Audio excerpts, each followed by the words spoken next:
E aí, pessoal, tudo bem? Então, continuando dentro da nossa termoquímica, agora a gente vai determinar a variação de entalpia, não mais determinando a entalpia do produto e reagente só. A gente vai fazer isso por meio da energia de ligação que existe nas substâncias. Então, a gente vai ter que determinar a variação de entalpia de acordo com a energia de ligação dos nossos compostos. Não é difícil, ele só dá um trabalhinho porque ele tem uns processos a mais aí que você vai ter que lembrar de ligações lá do primeiro ano, mas é bem tranquilo e a gente vai fazendo passo a passo para ficar bem claro, ok? Vamos começar? Então eu vou utilizar aqui uma equação para dar de exemplo, né? Pensa que toda ligação ela só ocorre porque do lado dos reagentes é necessário quebrar estas substâncias para formar os produtos novos. E isso acontece quando se absorve calor. Então, os reagentes só conseguem quebrar as suas ligações entre os seus elementos, entre os seus componentes, porque ele precisou absorver calor para esse processo acontecer, né? Depois que esse processo de quebra aconteceu e se formou os novos produtos, esses produtos só são formados por meio de novas ligações. E essas ligações elas se formam quando ele libera aquela energia que foi absorvida nesse processo. Então, toda vez que a gente falar da energia de ligação que existe, né, nas substâncias, sempre a quebra das ligações dos reagentes vai ser um processo endotérmico, porque é um processo que precisa absorver calor para poder quebrar essas ligações e se transformar em novos elementos. Essas novas substâncias que foram formadas, não novos elementos, elas só acontecem porque as ligações que se formaram liberaram aquela energia que foi absorvida anteriormente. Então, toda a formação de novas ligações é um processo exotérmico. Então, é isso que é entalpia de ligação. É aquela energia que você precisa para romper, né, um molde de ligações entre os átomos, só que aqui a gente deixa claro que no estado gasoso, nas condições normais de temperatura e pressão. Então, tanto a quantidade de energia relacionada à quebra ou formação das ligações é a mesma, porém a gente determina a entalpia de uma ligação como a energia para romper as ligações, para romper um mol de ligações entre esses elementos, entre essas substâncias, tá? Por mais que seja a mesma quantidade, dificilmente você calcula para a formação e calcula sim para a quebra dessas ligações. A gente tem que levar em consideração isso que eu acabei de falar, que a energia que for absorvida na quebra de uma ligação, ela é numericamente igual à energia liberada na sua formação. Então, quando eu quero aqui quebrar, né, a minha substância, eu absorvo energia e aí eu vou para a reação, na formação dos meus produtos, eu libero essa energia. Essa quantidade de energia é numericamente igual. A única coisa que vai mudar é que no processo que eu estou considerando a quebra das ligações dos reagentes é um processo endotérmico, então o sinal é positivo. E no processo que eu estou considerando a formação dos meus produtos é um processo exotérmico que libera energia, por isso que o sinal é negativo.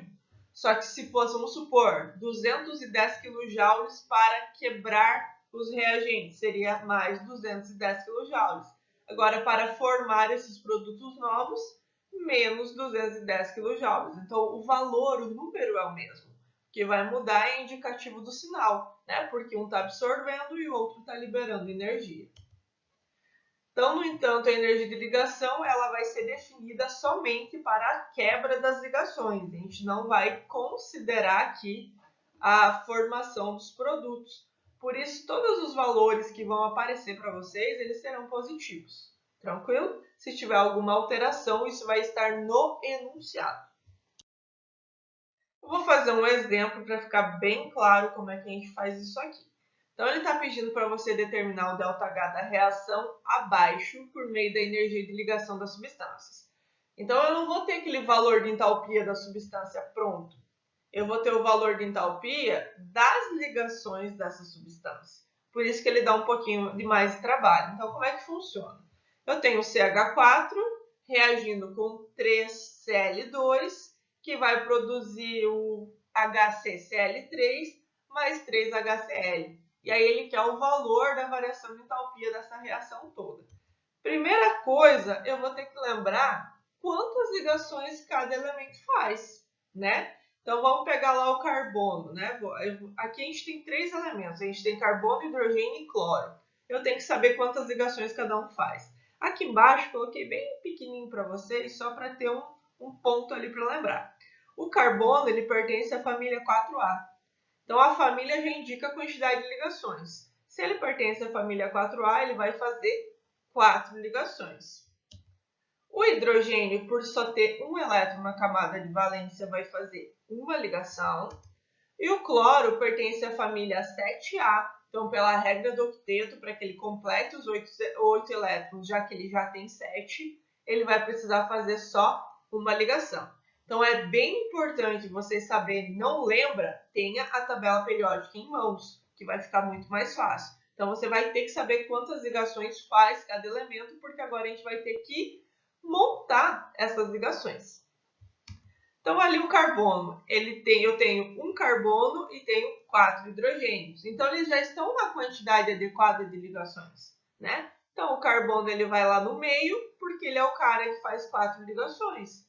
Deixa o carbono no meio e aí vai fazendo as ligações com os 4 hidrogênios que participam aí dessa substância. Então, essa é a representação do CH4. O Cl2 quer dizer que são 2 cloros que fazem ligação entre si, né? Então, são 2 cloros, um ligado com o outro. Como eu tenho 3 cloros, vocês vão montar 3 estruturas de Cl2. Cloro com cloro, cloro com cloro, cloro com cloro. Se fosse um Cl2, seria só cloro ligado com cloro. Como o cloro só faz uma ligação, então essa ligação está correta. Uma ligação entre os dois, né, que são iguais, cada um faz um, fechou. Aí, continuando aqui, eu tenho o HCCl3. O carbono é o cara que faz a maior quantidade de ligações. Então, é ele que vai para o meio. Então, o carbono está aqui no meio. Eu tenho um hidrogênio, ele faz ligação com uma parte do carbono. E aí, você tem 3 cloros para juntar aqui. Então, um de cada lado, porque o cloro só faz uma ligação, só que o carbono faz 4. Então, agora, as 4 ligações estão preenchidas. E aí nós temos o HCl. Nós já sabemos que o hidrogênio faz uma ligação e o cloro também. Só que nós temos 3 HCl. Então eu vou ter HCl, HCl, HCl. Por que eu tenho que colocar essa quantidade? Porque a minha variação de entalpia leva em consideração os meus coeficientes estequiométricos. E eu não posso esquecer de multiplicar isso. Ah, não quero repetir a estrutura. Vou fazer 3 vezes HCl. Tranquilo, o que você achar melhor. Porém, nunca esqueça de colocar os coeficientes estequiométricos. Ok? Então, continuando aqui. Como que eu sei agora o valor que cada ligação tem? Existe uma tabela que ela já é definida, que isso aqui geralmente está num enunciado ou está num anexo para vocês, que ele dá o valor de cada ligação. Então, olha o que a gente utilizou ali. O HCl ele tem 431 kJ por mol. Quem mais? Carbono e hidrogênio, 413,4. Então, agora a gente tem que olhar o valor por ligação. E é por isso que a gente fala de energia de ligação, porque é a quantidade de energia de cada ligação entre os elementos. Então, vocês nunca vão ter que decorar esse tipo de coisa, vocês vão receber esse valor ali no enunciado, ok? Então, continuando o nosso exemplo. E a gente já tem a equação, nós já fizemos as estruturas e agora a gente tem que definir os valores, né? Então, a primeira coisa que eu faço, eu conto quantas ligações eu tenho para depois substituir no valor. Então, o carbono ele fez uma ligação CH, 2, 3, 4. Por isso que ele tem 4 ligações CH. É assim que a gente vai olhando a quantidade. Cloro, cloro, eu tenho 3 ligações, ó. 1, 2, 3. Então, eu tenho 3 ligações Cl, Cl. Ligações carbono-cloro, eu tenho 1, 2, 3. Porém, eu tenho também uma ligação carbono-hidrogênio. Então, por isso que a gente tem que abrir essas estruturas. Não adianta você simplesmente olhar a substância, tem carbono, tem cloro, eu vou lá olhar e pronto. Não é. A gente tem que saber como está ligado isso para poder definir o valor correto. Então, numa mesma substância, eu posso ter 3 tipos diferentes de ligação, né? 3 elementos diferentes, e aí vai depender muito do valor de cada um. Por isso que a gente tem que prestar bastante atenção quando abre essas estruturas para fazer a ligação. E aí nós temos 3 ligações HCl. 1, 2, 3. Então não dá para esquecer essa quantidade. Agora que eu sei quantas ligações eu tenho de cada tipo, eu vou lá e coloco os valores. Então, a ligação carbono-hidrogênio é 413,4 kJ por mol. Eu ainda não estou substituindo no valor. Eu só peguei esses valores da tabela. A ligação cloro-cloro tem valor de 242,6.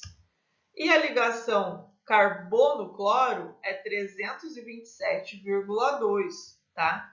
Então, e aí faltou ainda a ligação HCl aqui, que é o hidrogênio com cloro, que é 431. Ok? Então, esses são os valores que estavam lá na tabela. E agora a gente vai continuar esse exemplo substituindo eles ali na estrutura. Então, o que nós já sabemos? Que nós temos 4 ligações carbono-hidrogênio e esse tipo de ligação tem o valor de 413,4, entenderam? Eu já substituí esse valor, eu peguei o valor da ligação e multipliquei pela quantidade de ligações daquele tipo que eu tenho. E eu tenho 3 ligações cloro-cloro, o valor da ligação cloro-cloro é 242,6. E agora eu tenho 3 ligações do tipo carbono-cloro, e cada ligação tem um valor de 327,2, como eu tenho 3 vezes esse valor. E tenho uma ligação hidrogênio-cloro, que é 413,4. Então, eu já sei a quantidade de ligações e sei o valor de cada ligação. Agora, eu estou multiplicando pela quantidade correta. E aí, eu tenho 3 ligações do tipo HCl, que o valor é 431,8. Tranquilo? Agora, a gente coloca os valores que a gente encontrou na multiplicação. Então, para o metano, eu tenho 1.653,6. Para o Cl2, 727,8. Para o HCCl3, 981,6, mais aquela ligação de hidrogênio, 413,4, e para o HCl eu tenho 1.295,4. Agora eu vou baixar o valor que eu encontrei para os reagentes. Eu somo os valores dos reagentes, a mesma coisa que a gente fazia antes. Então, para os reagentes, eu encontrei 2.381,4 kJ de energia. Para os produtos, somando todo mundo, deu 2.690,4. Qual que é o próximo passo agora? Eu determinar que a energia dos reagentes, ela vem da energia que foi absorvida. Então, eu precisei absorver 2.381 kJ de energia para poder quebrar as ligações dos reagentes. Mas liberei 2.690 para poder formar os novos produtos. Não acabamos aqui ainda. Então, sabendo desses valores que a gente encontrou no total, agora eu tenho que determinar a variação de entalpia, né? Sempre que eu estiver falando da energia dos reagentes, é um valor positivo, porque é energia absorvida, lembra? E quando eu estiver falando dos produtos, é um valor negativo, porque é energia liberada. Sempre que libera é exotérmica, é negativo. Sempre que absorve é endotérmica, é positivo. Como a energia liberada é maior do que absorvida, a reação será exotérmica. Então, a gente já sabe o tipo de reação que tem. Mas se eu não soubesse, eu só faria isso aqui, ó. Eu pego os valores na ordem que eles se encontram. Né? Então, eu tenho, como eu sei que os reagentes são positivos, eu vou lá e coloco mais 2.381,4. Os produtos são negativos, então vai ficar menos 2.690,4. É o reagente menos produto.